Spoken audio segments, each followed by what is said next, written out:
What's up, Algebra 2? This is Mr. Carlson here at C Squared Mathematics. We are now onto our review for solved quadratic equations. That's what we're going to be doing today. Before we do that, I want to go through a couple questions on bell work. I think I have 3 on there for you, so you can be prepared for your homework quiz if you want to take it. It would raise your grade, just saying. And then we're going to go through a Desmos activity called Penny Circle. I'm not going to go through the whole activity with you, maybe just like 1 or 2 slides. But it is supposed to be a cushion grade to help you for participation. So please, please, please do this. It's going to be on Google Classroom. I'll also show you the code right here in the video. And then we're going to be doing quadratic quiz review. So I'm just going to leave it to you after pretty much the Desmos activity. So let's get through the bell work questions and go from there. So actually take a picture because I'm going to go through each individual question here. So take a picture or pause the video and then so we can move on. Okay, so this first one says use completing the square. Now this one's a little bit tricky. The reason why it's tricky is because you technically don't need to complete the square with this. Only because you have tons of other methods. Now if you really want to be like hardcore and actually complete the square with this, you have to notice one thing and one thing only, that this is not 1. That's 5. Which means you have to do a couple things here. So the first thing you have to do is move this over to the other side. So I'm going to do that. So this is 5x minus 5x squared minus 5x, and then equals 1. And then you divide by 5 divided by 5. So if you wanted to go hardcore and do everything, that's fine. So you get x squared minus x plus some blank.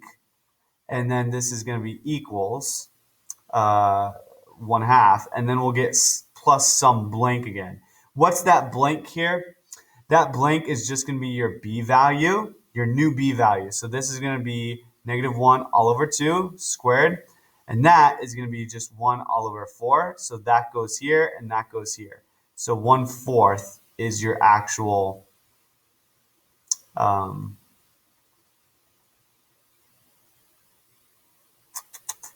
placeholder, I guess. Okay, 1/4. Now, what this means, guys, is that this can be factored into x minus 1/2 and then squared equals, and now I have to do the fraction work. And this is why I don't think completing the square is that great of a technique. I personally would probably try the quadratic formula if I see this. I could attempt to do the divide and slide by doing 1 and 5. But I notice that's -5, and that's not going to add up anyway to another -5. It's -5 and 1, which doesn't give me -5. So I can't do the divide and slide problem on here. And so that means I would be left with either quadratic formula or completing the square. So for me, I would personally use quadratic formula, but I am going to finish it out using completing the square. My common denominator is 20. So times 5 gives me 20 times 5. Times 4 gives me 20 times 4. So this 4 plus 5 is 9, and then all over 20. So I square root both sides, square root both sides. So now what's going to happen is this equals x minus 1/2 on the left side, because the squared and the square root, they do go poofy. And now what I have is a plus or minus, a rather weird sort of thing. And this is what makes this question really difficult, because I have a square root of 9 all over a square root of 20. Now, I know that the square root of 9 is 3, but what the junk is the square root of 20? You serious? And so right here is what we call rationalization. We did review this last week, so, or maybe even the week previous, but I do need to rationalize this before I simplify out my question here. So this is still chilling on the left side. So this is plus or minus. This is going to be 3 times radical 20 all over. Radical 20 times radical 20 is just 20. Now I can finally go to town on this. So now what I can finally do is go to town. This is going to be 5 and 4. This is going to be 2 and 2. So those go together. Let's complete it over here. So this is going to be x minus 1/2 equals, this is going to be plus or minus. So now this 2, this is actually going to be 3 times 2. There's a 3 chilling out here, guys, right? The 2's come outside to become 1. So I have to multiply that to 2 to 3. And then times my radical, what's left over is just the 5 here. So times radical 5. This is all over 20. Still not done. So this is x minus 1/2 equals plus or minus 6 times radical 5 all over 20. Now, before I do anything, now watch what I do. I have to add the 1/2 over. So this is going to be x equals plus or minus 6 times radical 5 all over 20, and then added the 1/2 over. When I added the 1/2 over. Now what's going to happen here is I still need to combine like terms. So you see how this is kind of like, honestly, if you completed this using the quadratic formula by hand, it would be a lot faster. So take their instructions with a grain of salt. But let's solve it this way. So this is going to be times 10 gives me 20, but times 10 gives me 10. So times 10 gives you 20 on the bottom, but times 10 gives you 10. So that means my final answer is x equals 10 plus or minus 6 radical 5 all over 20. Now, I said it's my final answer, but wait, watch. I can still do a little bit more. Each one has a factor of at least 2 in it. I don't care about the radical 5 here, okay? That's like a variable almost. I only care about these. Now, each one has a factor of 2 in it. So what are those factors? Well, 5 divided by 2 is, 10 divided by 2 is 5. My bad. 6 divided by 2 is 3, and this is radical 5. And then 20 divided by 2 is 10. This is your final answer. Now, that was obnoxious. I understand. Really obnoxious, okay? But the foundations of everything that I did here are from Algebra 1. I have to stress that. The Algebra 2 thing, really, the only Algebra 2 thing that we did was this little purplish stuff right here. All of the rest was essentially basic Algebra 1 skills that we should have learned way back in Algebra 1, kids. I mean, truly, that's what it is. So if you're struggling with this fraction stuff, like this radical stuff, that's a problem. That's a very, very big problem. I would highly encourage you to come talk to me and that we can actually hash out some of those radical parts, because this is very, very important. You have no hope in solving any of these questions if you don't first know how to do a radical. If you don't know how to simplify a radical, if you don't know how to rationalize, if you don't know how that when I simplify the radical, that 2 comes out and multiplies to the 3. That's like a key ingredient. If you didn't know that, or you're struggling with that, or maybe you did know it, but you just need a little bit more help, you need to come talk to me like pronto, okay? That is a hard question. I get that. It's probably easier to use the quadratic formula, to be honest, to be completely honest, and solving it out using the quadratic formula by hand. But it still doesn't get around simplifying the radical. Now, when you solve it on the quadratic formula, you don't need to rationalize and do all this other fraction work. That's the truth. So maybe this way is not the best for you. Maybe the completing the square is just an ucky thing that I would personally just encourage you then, if that's the case, to just use the quadratic formula. Okay, perfectly fine. I don't care. I do not care. Even if it says use the completing the square, just use the freaking quadratic formula and you'll be happy. All right, this one is definitely going to be on your homework quiz as well. So this, all you have to do is just square root both sides, because this is isolated. This is x minus 6 because those go poofy. Now notice this is radical 6, but it's also a negative underneath. So this is plus or minus I times radical 6. Okay? Plus or minus I times radical 6. And then I add the 6 over, so I have 6 plus or minus I radical 6.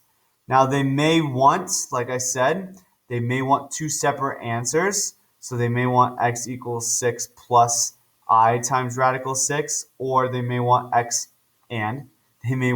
equals 6 minus I times radical 6. Either way, that is how I do it. So that one was very basic. Takes maybe 10 seconds, especially if we know imaginary numbers. and we can add and subtract over. Okay? Let's erase. This one, completing the square, I personally wouldn't want to solve this using completing the square, and here's why. First of all, notice how each one is divisible by 3, so I'm actually going to divide each one by 3. So that goes poofy, and that becomes 2. So I have x squared, and then plus x, and then minus 2. Now, the first thing is first, if it's asking you to solve using completing the square, I mean, you could do that. You could even go here if you wanted to, like say, screw it, I'm going to solve it using, the quadratic formula in Desmos. Or you can just see, is this factorable? This is factorable, guys. I can have x, and then after that, it's plus 2, and then x minus 1. This is factorable. 2 times negative 1 is a negative 2, but 2 minus 1 is a positive 1x. So that means x equals negative 2 and then positive 1. You don't need to do the quadratic formula, nor do you need to do the completing the square just to do something like that. If it's factorable, I encourage you to factor it. Now, you may not see that's factorable because of the 3's here, but notice the GCF is always the thing that you need to cancel out the first thing that you need to do. And that's what I did here. I just divided by the GCF. Simplified my equation. I'm good. I'm solid. Okay? So that is how you do that question. Let's erase and get you started on the homework quiz. It is going to be 5 questions. It's going to be 30 minutes because I know that completing the square can be kind of tough on us. I get that. So I gave you 30 minutes this time. And after that, you're going to be starting on your quadratics quiz review. Okay? Awesome. For today, we are going to be doing a Desmos activity. It is meant to be a cushion grade. It's only like 8 slides, and it's actually really fun. I'm going to show you a bit of it. So in this activity, what you're going to be doing is you're going to be gathering data, build a model, and then use that model to answer the question, how many pennies fit in a large circle? Okay, now let's attempt to connect this question to quadratics and what we've learned this week. So when I say build a model, what model do you think I'm going to build? A toy model? No. A linear model? Function model? No. An exponential model? No. A quadratic model? So think about that. We're in the quadratics unit. What kind of model of math, what kind of equation do you think that I'm probably going to connect this to? Obviously, obviously quadratics, okay? So go ahead and go to student.desmos.com, type this in. The link is actually inside of Google Classroom as well. If you go to Google Classroom, right here, you'll see this. You scroll all the way down, and it's right here. All you need to do is click on that, and then it'll go straight to it. Okay, it's going to be on the stream page. Make good choices in clicking that, okay? So let's go through a couple questions. You're going to be watching this video, and it's actually a pretty cool video. They basically take all these pennies, and they try to fit it in a circle. Look at how nice and neat they're trying to make it. Okay? So, how many pennies, after you watch this video, just kind of watch it, and notice how she's now going to make this big, big, big circle. How many pennies do you think will actually fit in that circle? Try guess. Maybe put like too low, maybe like, those are really small pennies, maybe like 100. Too high, I think, is like 200. So just right, maybe like 150. I don't know. Let's just submit that. Let's find out. There's no right or wrong answer. Now, when you go to the next slide, what you're going to see is something like this. Okay? Your just right estimate is shown in orange. Okay? On the next screen, we'll look at smaller circles and help us predict about the larger circle in this first example when it was like freaking like super large, right? So here in this slide, it's actually really, really fun. Okay, it's really, really fun. Play around with it, collect some data. So what you can do is you can actually make the diameter pretty big and test out, like actually try to get all these pennies in here. And it's so fun just kind of like fit them in and see what happens. So pick a couple diameters, pick just 4 of them, it doesn't matter. Let's just say I'm going to do 6. and I'm going to actually try to shove as many pennies as I possibly can in here. Now, if you want to be methodical about it, you can totally do that. It does not matter. Okay, but just shove as many pennies as you possibly can in there. And at the end, it's going to actually calculate, how many pennies it is. So far I have 22. And then you're going to go on and you're going to build this graph. Okay. You're going to see what graph it actually is. And it should be one of these. Hint, what unit are we in? Just saying. And then you're going to go on and basically answer a couple of questions. Okay. I'm going to stop right there. But it's a really fun activity, and I really hope that you enjoy it because it's just kind of a break from, just doing Math Excel monotony all the time. Okay, make sure you are reviewing for your quiz review. Okay, just in case. Here it is again. Take a picture because I'm thinking like maybe you didn't, but get on it. All right. Make sure you are reviewing for your quiz review. Last Friday was not good because you guys all waited to the last minute to do the test. I do not like that, but just try your best. Prepare for the quiz review. Prepare for the quiz.